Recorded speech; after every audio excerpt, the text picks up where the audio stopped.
Imagine going on a daring expedition with your friend and you never see him again. Not only that, but you've got nothing to say to his family because your friend's dead body remains lost in the place where you went for an expedition.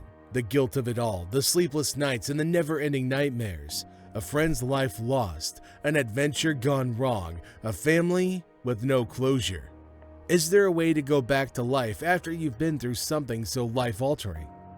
Roger Solari and his friend Martyn Farr went on a trip to Agen Allwedd Cave in 1974. They were both experienced divers, but they pushed themselves too far, and that's when Roger had an unfortunate incident. Agen Allwedd, commonly known as Agen Allwedd, is one of Wales' most extensive cave systems. With almost 32.5 kilometers or 20.2 miles of passages, this is the longest cave system on the Liangatach Escarpment. Within the system, there are various round trips that can be taken, but all of them start with the short entrance series in the first boulder choke. Crawling is required for the long entrance passages, but the majority of the cave is made up of wide stream passages that are easy to navigate and do not require any special equipment. The Grand Circle includes the mainstream passage, which features 4 boulder chokes, or rock-obstructed channels, and the Southern Stream Passage, which is long, damp, and tedious. There are also the outer and inner circles, which include Turkey Streamway and Gower Pools in some formations. The round trip can take up to 6 hours, and some areas of the cave are prone to flooding. The sump at the third boulder choke quickly fills with water, and in worse flood circumstances, navigating the second boulder choke and the small part of Turkey Streamway above Northwest Junction becomes difficult. Flooding makes Maytime in the lower mainstream inaccessible. Agen Allwedd has few formations in general.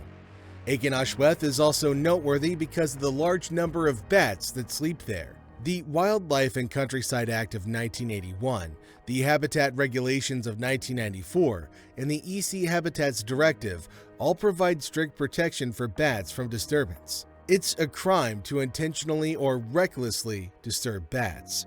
Cavers should use caution to prevent causing disruption. The cave was originally reached via the Agen Allwedd entrance, but a guarded entry is now possible via the Ogof Pont Gom entrance. This allows you to avoid an uncomfortable rift passage, which is now blocked by a pillar. Keys are accessible to those with appropriate permissions who must sign a book detailing the route to be taken upon entering the cave. There's no carbide allowed in the cave, and additional licenses are required for camping, blasting, or research. Let's talk a little bit about the history of rescues in South Wales. The South Wales Cave Rescue Team, or SMWCRT, was established in 1946 as a response to the growing activity around the Swansea and Neath valleys. The team's first major incident occurred in 1951 when flooding trapped 2 cavers in a cave in the Swansea Valley. In the 1960s, a 2-day rescue of an injured caver in Lethread Swallet on Gower demonstrated the team's capabilities and professionalism to South Wales Police. The British Cave Rescue Council, or BCRC, was formed in 1967 to represent and support member rescue teams at national and international levels. The Gwent Cave Rescue Team, or GCRT, was formed in 1968 in response to major new cave discoveries in the Liangatach area of the Brecon Beacons. In the 1970s, a fatal diving incident in Agen Allwedd brought resources and personnel from both South Wales teams together, leading to the formation of an umbrella organization called the SWCRO in 1975. The former SWCC-based team relinquished the SWCRO title and expanded its remit to include other caving clubs in the region, becoming the West Brecon Cave Rescue Team, or WBCRT. In the 1980s, the combined efforts of SWCRO were put to the test with a major rescue in Agen Allwedd, which took over 50 hours and involved around 280 underground rescuers. In 1991, the WBCRT formally separated from the SWCC to become an independent rescue team, widened its membership, and enabled the team to gain charity status. In 1992, the team's area of operation was extended to cover the mines of mid-Wales with new equipment trailers and a warden network. In 1998, work on a new advanced first aid course for cave rescue was completed, accredited by the British Red Cross and the British Cave Rescue Council. It's now delivered annually for 9 of the 15 UK cave rescue teams and has become a national standard for cave rescue advanced first aid in the UK. In 2010, the team changed its name to the South and Mid Wales Cave Rescue Team. In 2011, the team supported the efforts of the Gleeson Colliery disaster, and in 2012, they joined other rescue teams and emergency services in the search for missing schoolgirl April Jones in the Machynlleth area of Mid Wales. In 2020, a fundraising campaign supported a modernization program to update the team's stretchers, radios, and incident control equipment. In 2021, the team made headlines with the largest cave rescue the UK had ever seen, a 54-hour stretcher carry, an OFD from Quimdwer to Top. Now back to our tragic story of Roger Solari. In 2005, a group of divers explored Agen Allwedd in search of the mysterious link that leads to Darin Calao. They began digging the inlet, revealing a 984-foot or 300-meter-long tube in the system. The passageway is stunning, culminating in the corkscrew chamber. The cave's passageways stretch for more than 20.2 miles or 32.5 kilometers. When you enter the cave, you'll go through a short series at the entrance before reaching the first boulder choke. Within the cave, there are more round passages to explore. When you first enter the cave's extensive entrance pathways, you'll need to crawl until you reach the large passageways that are easily accessible even without any special diving equipment. The Grand Circle is one of the round excursions. It's located near the main tunnel and has 4 boulder chokes, passages that are obstructed by rocks. The long, humid, and difficult Southern Stream Passage is another round passage within the Agen Allwedd. You can also explore the cave's outer and inner circles as well. The Turkey Stream is one of those. It's a beautiful stream with pools. If you wish to explore those round passages, plan on spending roughly 6 hours per passage, and keep in mind that those spots are prone to flooding. If your expedition falls during the rainy season, you must use extreme caution. The waterway at the 3rd boulder choke is usually full of water, and during a flood, it's inaccessible to the 2nd boulder choke. During strong floods, the limited portion of Turkey Stream way beyond Northwest Junction also becomes inaccessible. In 1949, Brian Price and his colleagues were the first to study the cave. David Seagrove and Harold Hicken discovered the passages in 1950. They continued exploring until they reached the first boulder choke. The Hereford Caving Club advanced the exploration by breaking the initial boulder choke that had kept them from accessing the main part of the cave in 1957.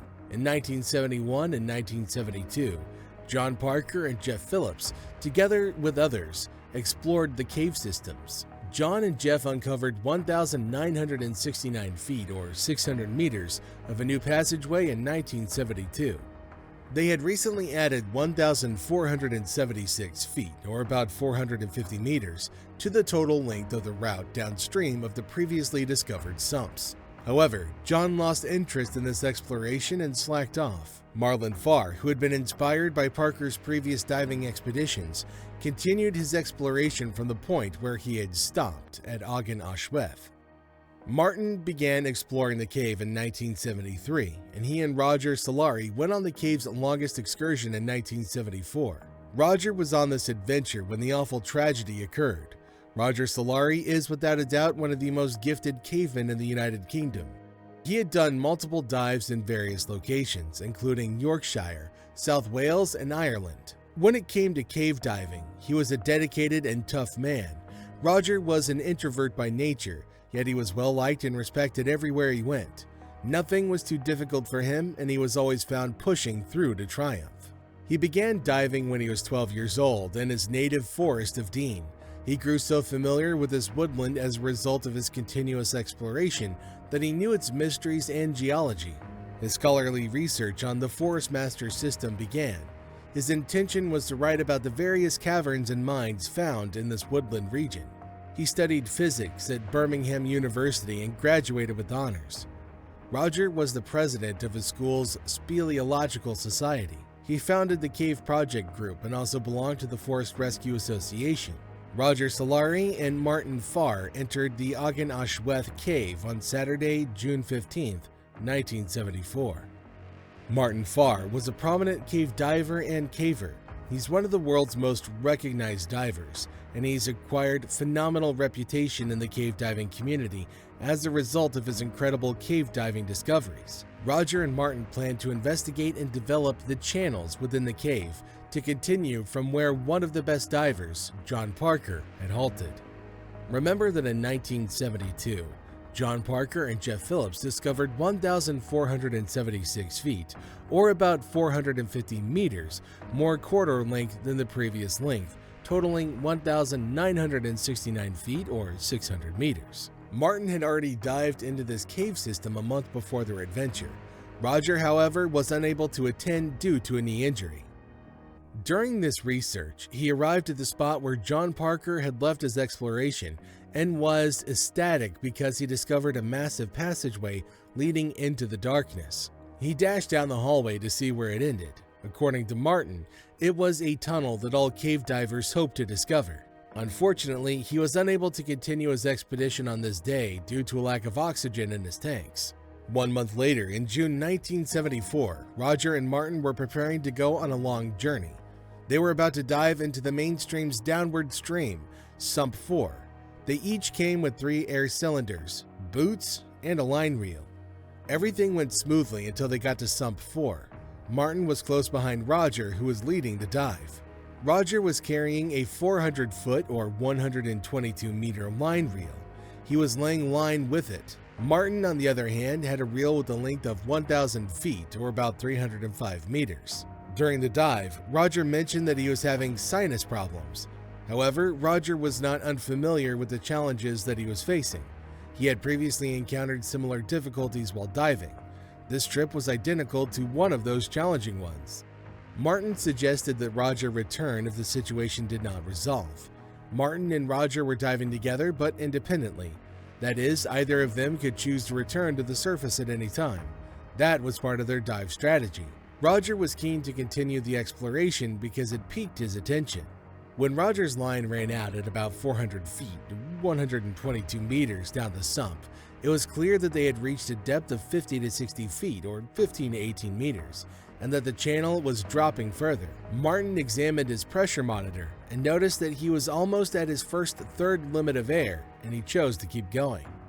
He was aware that Roger had a little less air in his tanks, and they communicated underwater that Martyn would continue on his own and Roger should return. Martyn continued up the deeper passage. He observed a gravel bank with a steep upward slope around 150 feet, or 45 meters later, just when he decided he should return to the surface. Martyn examined his pressure gauge at this moment, only to discover that he was already far into his second third of air. Despite this, he ascended the slope, expecting to find an air pocket where he could breathe for a second. He proceeded higher and higher till he reached about 3 feet below the water's surface, but there was no airspace there. Martyn had only a half bottle of air left, which he needed to get out of the cave. Martyn had pushed the limits pretty hard this time and had swiftly made his way out. While walking out, he noticed Roger on the top of the passage at a depth of 3 feet. Martyn indicated to him that it was time to return to the surface. Martyn threw his reel to one side, but Roger clung to his line. They needed to get out because they were both out of air. Martyn reached the deepest point and began to make his way back along the tunnel. However, due to his rapid climb, he experienced extreme discomfort in his ears. He waited on the line for a few minutes while clearing his ears, but Roger didn't answer. Martyn realized he didn't have enough air to return down the tunnel and look for Roger, so he returned to the surface. Martyn felt very relieved when he reached the surface. He waited a while, expecting Roger to return to the surface as well, but he didn't. He started to worry about what must have happened to him. He grew uneasy, but there was nothing he could do. He was out of breath. This was the main reason he couldn't wait for Roger in the cave, as any professional diver would. But now that he was out of the cave and Roger hadn't returned, he had no choice but to return to the cave with his air supply. He returned to the cave. He started pulling on the line, but it was slack. He discovered that the line had been cut around 30 feet or 9 meters after where the lines were linked, about 430 feet or 131 meters further. Martyn didn't have enough air at this point. It was no longer safe for him, so he returned to the surface and waited endlessly for Roger to return. When John Elliott and his fellow divers returned from their 9-hour dive nearby that night, they encountered Martyn, who informed them that Roger had yet to return from the fourth sump. They immediately notified the police and the cave rescue team about the situation. John Parker had also been summoned. During the time of the accident, he was one of the best available. They attempted to dive to rescue Roger's body on Sunday evening, but were impeded by poor visibility caused by heavy rain in South Wales. They were there all night but had to call it quits when they couldn't find him. They waited for several days. They returned the next Thursday. The search crew included 11 divers, including John Elliott, John Parker, and Colin Edmund, a diver from the area. They were returning to the final sump where they had last seen Roger. They took it upon themselves to locate the body and return it to the surface. While others waited on the surface, John Parker and Colin Edmund entered the cave.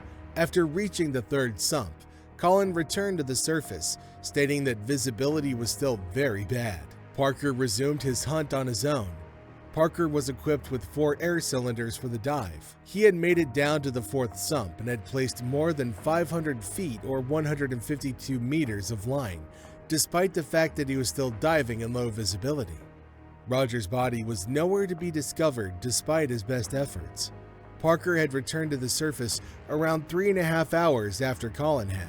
After a brief meeting, the 10 divers agreed that the search should be called off to minimize further risks.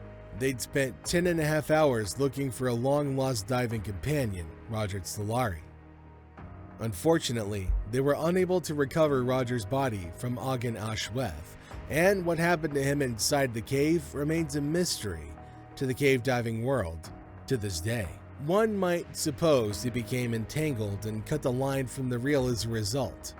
But that's not all there is in enclosed spaces like caves and forests that are undiscovered and no human has been in there before.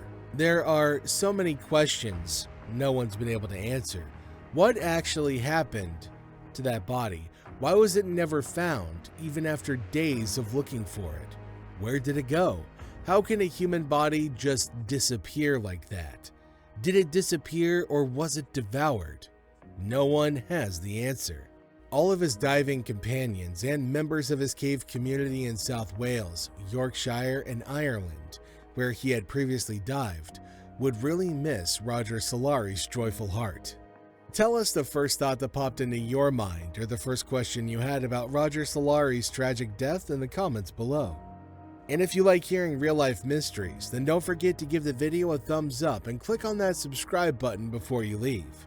And hit that bell icon so you don't have a problem with finding us again and you never miss our upcoming episodes.